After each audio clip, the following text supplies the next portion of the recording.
pada 23 Juni yang lalu kita dihebohkan dengan penjualan pulau. Ya, ada 4 pulau yang di Kabupaten Anambas, ini di Provinsi Kepulauan Riau, yaitu Pulau Ritan, Pulau Tokong Sendok, Pulau Malau, dan Pulau Nako.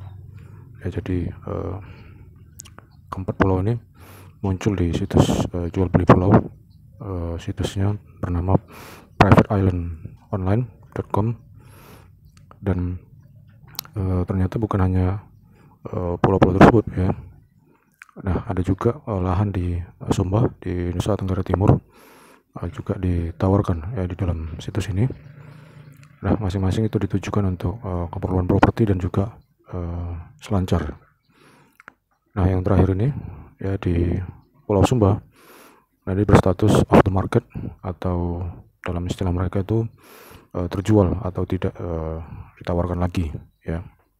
Nah, menurut Direktur Pesisir dan Pulau-Pulau Kecil di Direktorat Jenderal Pengelolaan Kepulauan ini di Kementerian KKP, nah, menyebutkan bahwa 4 pulau yang berada di Anambas di Provinsi Kepri, nah ini tidak berpenghuni, dan ini masuk dalam kategori APL ya, area penggunaan lain, atau biasa diperuntukkan untuk kawasan wisata. Nah, jadi menurut data yang ada di Kementerian ATR BPN, nah di 4 pulau ini memiliki luasan yang berbeda, dan ternyata sudah memiliki beberapa kepemilikan ya, baik itu HGB ya, dan juga beberapa sertifikat lainnya. Nah, misalnya di Pulau Ritan ini luasnya 43 hektar, dan di Pulau Ritan ini sudah ada 30 persil ya hak milik ini atas nama warga, dan 5 persil ya HGB ini atas nama pelaku usaha. Selain Pulau Ritan itu ada Pulau Tokong Sendok. Nah, ini luasnya 7 hektar. Nah, di dalam Pulau Tokong Sendok ini ada 5 persil hak milik dan juga 2 persil HGB. Ya, jadi persil ini, istilah persil itu mengacu pada jumlah ya sertifikat atas bidang tanah yang luasnya bisa berbeda-beda. Nah, selain Ritan dan Tokong Sendok itu ada Pulau Mala. Ya, Pulau Mala ini luasnya 20 hektar, dan di atas pulau ini belum ada sertifikat atau status kepemilikan yang resmi gitu ya. Dan yang keempat itu Pulau Nako. Nah, ini luasnya sangat kecil ya, 815 meter persegi. Nah, kalau pulau kecil begini ini berada di bawah penguasaan langsung oleh pemerintah pusat. Nah, perlu kita ketahui juga ya, apa saja yang menjadi promosi ya di dalam situsnya jual beli pulau ini ya, ini Private Island Incorporation ini. Nah, jadi promosi mereka ya untuk pulau-pulau kecil yang ada di Anambas ini ya, iming-imingnya pulau-pulau kecil yang di Anambas ini ya, ini disebut sebagai pulau tropis yang indah ya, dan masih asli. Dan begitu juga mereka mengklaim ya bahwa pulau-pulau ini masih fantastis ya. Jadi mereka juga menyebutkan ya jaraknya dari Singapura itu 200 mil, dan cocok untuk resort ya yang ramah lingkungan, yang indah ya, itu yang disebutkan di Private Island Incorporation. Begitu juga ada keterangan lain ya terhadap 2 pulau di Anambas ya, misalnya belum ada pembangunan ya di kedua pulau itu, dan luas lahan itu mereka sebutkan 159 hektar ya. Nah, lantas bagaimana dengan harga yang ditawarkan? Nah, di dalam situs Private Island ini tidak disebutkan nilai harga yang spesifik ya. Jadi hanya ditampilkan upon request ya. Upon request ini berdasarkan penawaran ya dari sang pembeli atau calon pembeli. Nah, begitu juga ya Pulau Panjang tertulis upon request, dan di Pulau Panjang ini ya luasnya ini masuk dalam tawaran di situs Private Island Incorporation ini mencakup 33 hektar. Nah, selain itu ya, selain pulau-pulau kecil ini hanya ada juga ya Pulau Siliu ya, ini mencapai ya, tawaran harganya mencapai lebih dari 2 miliar ya. Pulau Siliu ini menurut Private Island Incorporation ini menawarkan tempat peristirahatan yang tenang di tengah-tengah keindahan alam yang menakjubkan serta peluang pengembangan yang strategis, yaitu apa isi dari promosi mereka. Dan Private Island ini juga mengklaim bahwa Pulau Seliu ini diberkati dengan lingkungan yang masih asli dan terlindung dari bencana alam seperti tsunami dan gempa bumi. Nah, Pulau Seliu ya menyajikan prospek yang menarik bagi mereka yang mencari gaya hidup yang harmonis dan selaras bersama alam, yaitu promosi yang disampaikan oleh Private Island. Nah, terkait dengan penjualan pulau, ya ini juga tidak hanya sekali dua kali terjadi ya. Jadi jika kita runut ya dari sejak 2006 ya sudah ada beberapa pulau di Kabupaten Manggarai Barat dan juga Sumba Timur. Ya, ini kedua kabupaten ini berada di Nusa Tenggara ya. Itu disinyalir juga dijual kepada pihak asing ya. Nah, selain tahun 2006 itu 2007 ya ada pulau bawah ya namanya, ini terletak di perairan selatan Kabupaten Natuna ya di Provinsi Kepulauan Riau. Nah, di sini ya di pulau bawah ini pemerintah menemukan indikasi jual beli atas beberapa pulau di wilayah ini ya. Nah, untuk pulau bawah ini memiliki gugusan pulau berjumlah 5 pulau. Nah, menurut Bupati Natuna ketika itu ya pulau ini tidak dijual ya kepada pihak asing, tapi hanya diberi pengelolaan ya. Nah, jadi pihak asing menurut Bupati ini ya, Bupati Natuna ini hanya mengurus ya. Jadi ada warga dari Amerika Serikat ketika itu ya, jadi dia membayar modal sebesar 1 miliar ya kepada pemerintah. Nah, menurut Bupati Natuna ini juga ya pengelolaan pulau ini ya ditujukan untuk mengantisipasi adanya kegiatan ilegal ya. Jadi dia juga mengatakan bahwa pemerintah daerah juga ikut berpartisipasi ya dengan membangun helipad, yaitu landasan helikopter, pelabuhan dan jalan lingkar. Nah, selanjutnya itu di tahun 2009 ya juga terjadi penjualan pulau, yaitu di Pulau Tatawa ya, ini di Nusa Tenggara Timur ya di NTT. Nah, di Pulau Tatawa ini ya ini diduga ya pejabat dari BPN setempat itu ikut campur ya dalam proses jual beli pulau ini ya. Jadi modusnya ya pihak BPN itu mengeluarkan sertifikat atas nama warga yang tidak bermukim ya di wilayah tersebut. Nah, selain itu ya selain Pulau Tatawa, nah di Mentawai ya juga terjadi pulau yang masuk dalam situs lelang ya di tahun 2009 juga. Nah, hanya saja pihak pemerintah ketika itu menepis informasi tersebut. Nah, lalu di tahun 2021 ya juga terjadi praktik penjualan pulau ya ini di Sulawesi Selatan ya di Pulau Lantigiang namanya, di Kecamatan Takabonerate ya di Kabupaten Kepulauan Selayar. Nah, Pulau Lantigiang ini dijual seharga 900 juta ya. Padahal pulau ini ya Pulau Lantigiang ini masuk dalam kawasan Taman Nasional Takabonerate ya. Jadi artinya ya di tempat ini sebagai habitat penyu bertelur ya. Nah, selain itu juga terdapat informasi ya di tahun 2021 pulau yang berlokasi di Lombok Barat dan juga di Kepulauan Riau. Nah, ini juga masuk dalam websitenya Private Island ya dengan status dijual. Nah, hanya saja ketika itu Pemprov NTB ya menyebut bahwa informasi dan situs tersebut tidak jelas ya. Nah, senada dengan yang disampaikan oleh Pemprov NTB ya, pemerintah Provinsi Kepri juga mengatakan bahwa isu jual beli pulau tersebut ya tidak benar ya. Nah, pulau-pulau yang masuk dalam situs Private Island ya saat itu berada di area Anambas ya.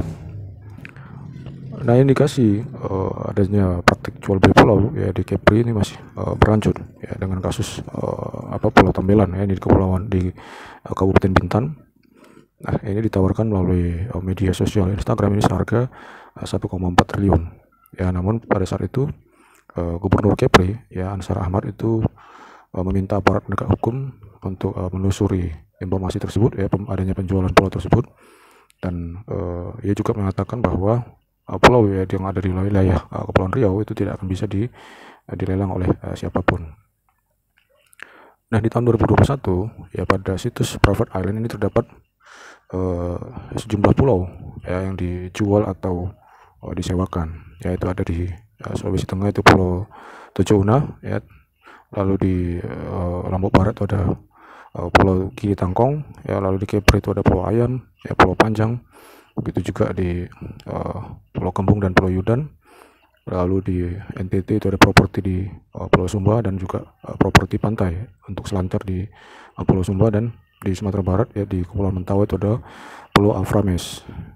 Nah, lalu di tahun 2022, ya, terjadi juga, ya, informasi pelelangan di situs lelang asing, ya, Sotheby's Concierge Auction. Nah, itu pulau-pulau di kawasan Kepulauan Widi, ya. Kepulauan Widi ini berada di Kecamatan Gane Timur, Kabupaten Halmahera Selatan di Provinsi Maluku Utara. Nah, ada 83 pulau, ya, di Kepulauan Widi ini yang merupakan kawasan hutan lindung dan perairan, dan di kawasan tersebut itu masuk sebagai kawasan konservasi. Nah, hanya saja, ya, Mendagri ketika itu, ya, Tito Karnavian menampik, ya, kalau pulau-pulau itu dijual, ya. Nah, Tito, ya, beralasan bahwa keberadaan pulau-pulau di Kepulauan Widi yang ada di situs jual beli itu, nah, itu merupakan upaya dari pihak pengelola yang ditunjuk oleh pemerintah, yaitu PT Leadership Island Indonesia atau LII, dalam rangka mencari calon investor. Jadi Tito bilang, ya, tujuannya bukan lelang untuk dijual, ya, tapi untuk menarik investor asing, ya. Nah, selanjutnya di tahun 2023, ya, isu penjualan pulau ini juga ada di Pulau Poto. Ya, Pulau Poto ini di Kepulauan Riau, ya, di Kabupaten Bintan, ya. Nah, hanya saja ketika itu begitu isu itu muncul, ya, Pemkab Bintan itu cepat-cepat mengklarifikasi, ya, bahwa tidak ada isu tersebut, ya, dan jual beli tersebut tidak terjadi, begitu, ya.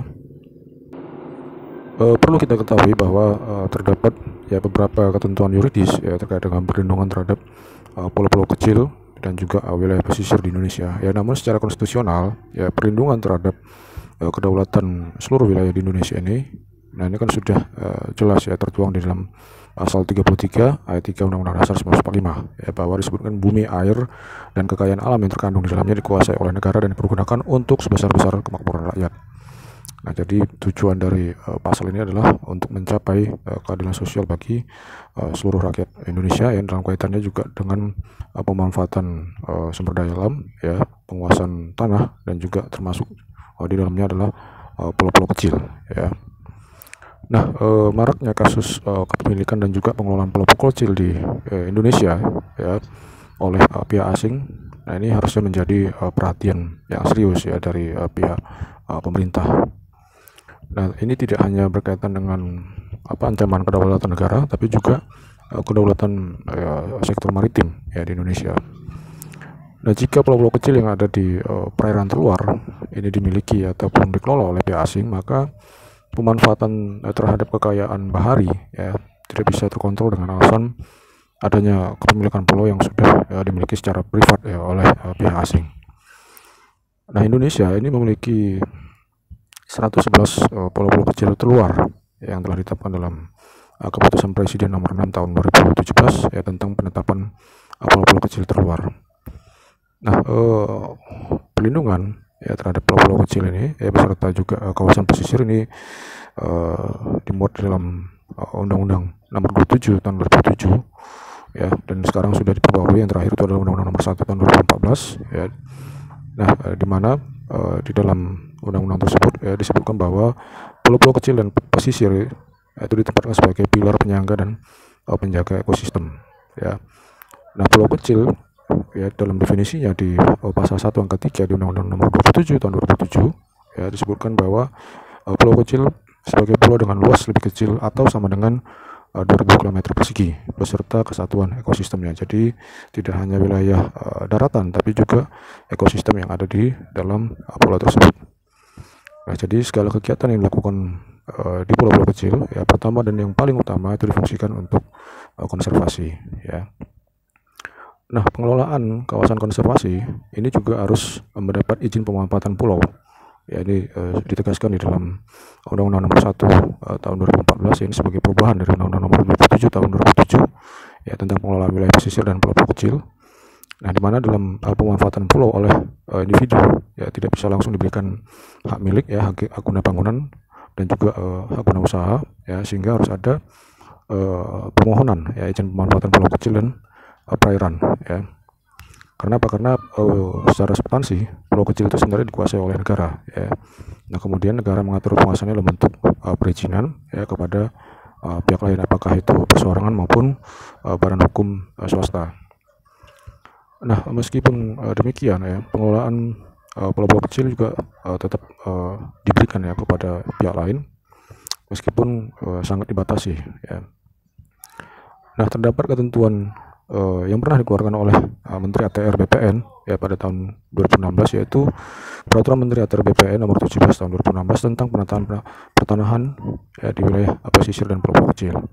Nah, di dalam permen ini ya di pasal 9 ayat 2 disebutkan bahwa pulau kecil dapat diberikan hak atas tanah ya, di mana pemberian hak atas tanah tersebut itu harus memperhatikan beberapa ketentuan ya. Paling tidak ada 3 ketentuan. Yang pertama, penguasaan atas pulau kecil ya, ini paling banyak 70% dari luas pulau atau sesuai dengan arahan rencana tata ruang wilayah atau biasa disingkat RT/RW provinsi, kabupaten, kota, dan atau rencana zonasi pulau kecil tersebut ya. Jadi tidak bisa 100% atau melebihi dari 70% dari luas wilayah pulau tersebut ya. Dan yang kedua, ini sisa paling sedikit 30% ya, setidak-tidaknya 30% dari luas pulau kecil tersebut ya. Nah, ini dikuasai langsung oleh negara dan digunakan serta dimanfaatkan untuk kawasan lindung ya, area publik atau kepentingan masyarakat ya. Jadi sisanya 30% ya, yaitu untuk kawasan lindung ya, area publik dan juga untuk kepentingan masyarakat ya, misalnya pemukiman ya, pasar ya, area transportasi dan tempat-tempat publik lainnya. Dan yang ketiga ya, harus mengalokasikan 30% dari luas pulau untuk kawasan lindung ya, atau biasa disebut kawasan hijau ya. Nah, untuk jangka waktu untuk pengelolaan pulau-pulau kecil ini diberikan jangka waktu selama 30 tahun ya, dan juga dapat diperbarui sebanyak 1 kali, yaitu untuk lama 30 tahun ke depan ya. Jadi ada 60 tahun ya, tapi dengan pertimbangan hasil penilaian teknis dari pemerintah. Jadi tidak bisa serta-merta tanpa adanya pertimbangan penilaian teknis dari pihak pemerintah. Nah, hanya saja ya dalam ketentuan yang mengatur pengelolaan pulau-pulau kecil dan wilayah pesisir ini ya, tidak ditemukan poin yang mempersilahkan ataupun yang memberikan kesempatan bahwa pulau-pulau itu dapat diperjualbelikan ya, hanya saja untuk pemanfaatan dan juga pengelolaan gitu ya. Namun faktanya ya, ketentuan-ketentuan yang ada ini ya diterabas ya, jadi tidak diindahkan, dan begitu viral ya, baru pihak pemerintah sibuk ya untuk mengklarifikasi, mengkonfirmasi dan juga meluruskan informasi yang ada. Nah, bisa kita lihat ya bagaimana modus yang biasa dilakukan ya dalam proses jual beli pulau-pulau kecil ini ya. Yang pertama itu adalah melalui perjanjian pemilikan tanah ya, dan pemberian kuasa ya dalam pemilikan tanah ya. Nah, ini biasanya pihak warga negara setempat atau WNI ya, ini mengakui bahwa tanah hak milik yang didaftarkan atas namanya ini bukanlah miliknya ya, tetapi milik warga negara asing yang telah menyiapkan atau menyediakan dana untuk membeli tanah ya, serta bangunan yang ada di lokasi tersebut ya.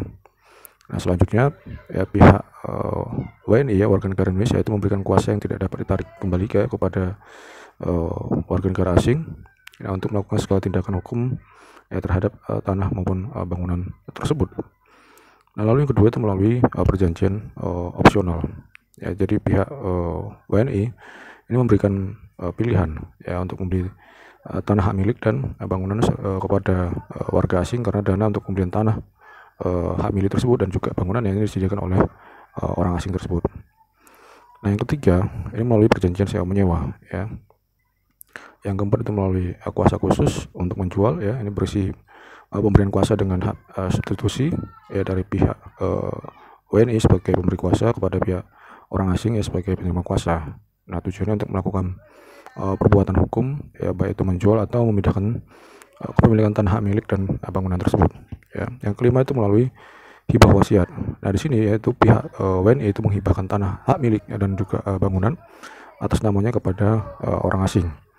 Lalu yang keenam itu surat pernyataan ahli waris Ya, ini biasanya pihak istri ya dari orang Indonesia dan juga anaknya ini menyatakan bahwa walaupun tanah hak milik dan bangunan terdaftar atas nama suaminya, namun suaminya bukanlah pemilik yang sebenarnya atas tanah hak milik dan juga bangunan tersebut. Ya, jadi ada 6 modus yang biasa digunakan ya, dalam hal kepemilikan pulau-pulau kecil.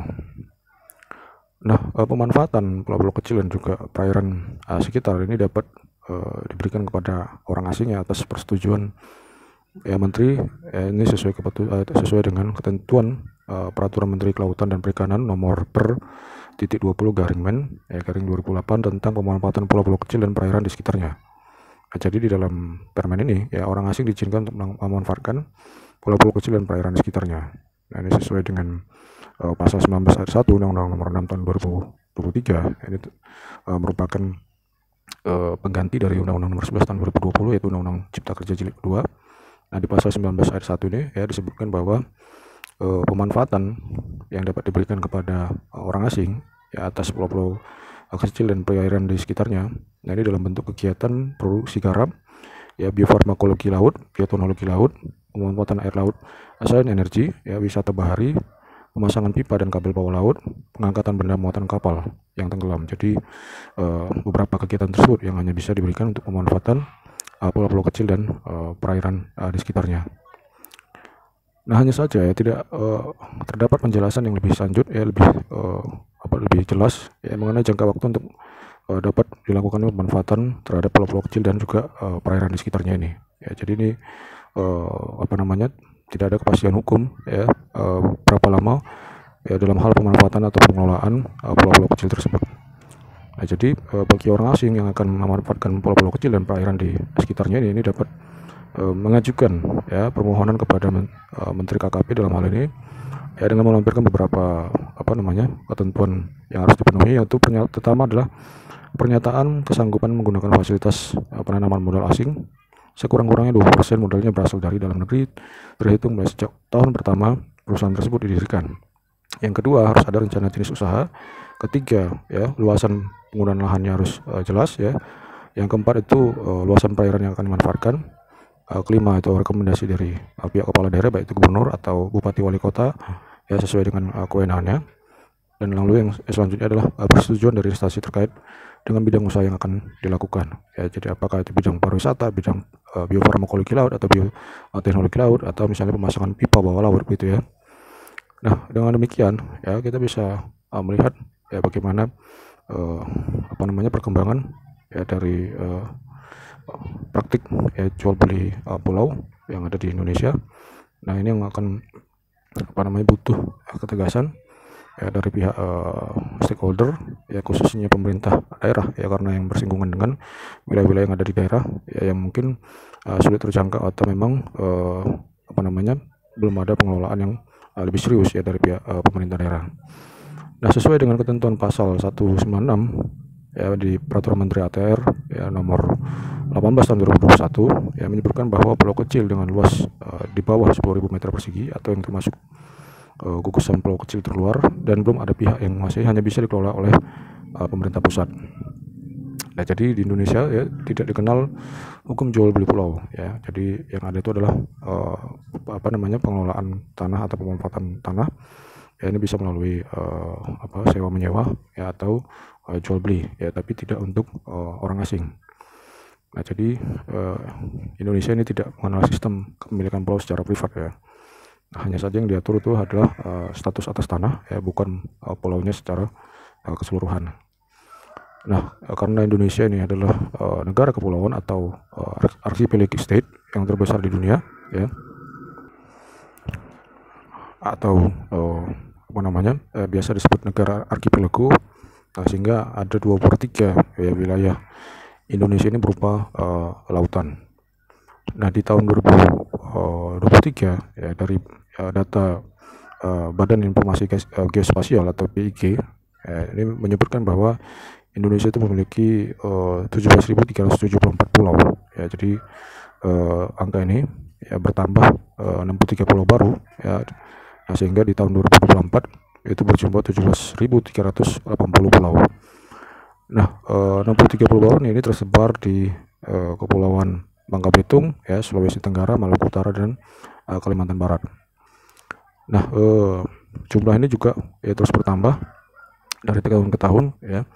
Jika kita lihat informasi di tahun 2022, pulau kita itu, pulau di Indonesia itu hanya 17.024 pulau, dan di tahun 2020, nah ini 16.771. Ya, jadi dalam verifikasi dan penahan yang dilakukan oleh Badan Informasi Geospasial, ya, ada 4 kriteria untuk mendefinisikan sebuah pulau, ya. Keempat definisi ini memiliki area daratan yang terbentuk secara alami, ya, bukan hasil dari reklamasi, dikelilingi oleh air, ya, baik itu air tawar maupun air asin, dan selalu berada di atas permukaan saat pasang tertinggi. Nah, sementara di BPS, ya, menurut informasi BPS tahun 2023 ini menunjukkan bahwa Indonesia itu punya total 17.001 pulau. Ya, ini berdasarkan provinsi. Nah, angka tersebut, ya, itu meningkat di tahun dari tahun 2021 itu sebanyak 16.776 buah. Nah, untuk itu perlu adanya sinkronisasi data, ya, terkait dengan jumlah pulau yang ada di seluruh Indonesia, ya. Karena ini penting, karena apa? Karena dalam bidang pertahanan keamanan, ya, ancaman terhadap satu pulau itu merupakan ancaman bagi semua pulau, ya. Nah, negara yang berdaulat adalah negara yang merdeka, yang memiliki kekuasaan penuh, ya, mengatur negaranya tanpa adanya campur tangan pihak lain atau kekuatan lain. Baik, itu saja yang kita sampaikan dalam video ini. Jangan lupa untuk like, subscribe, dan share. Selamat sore.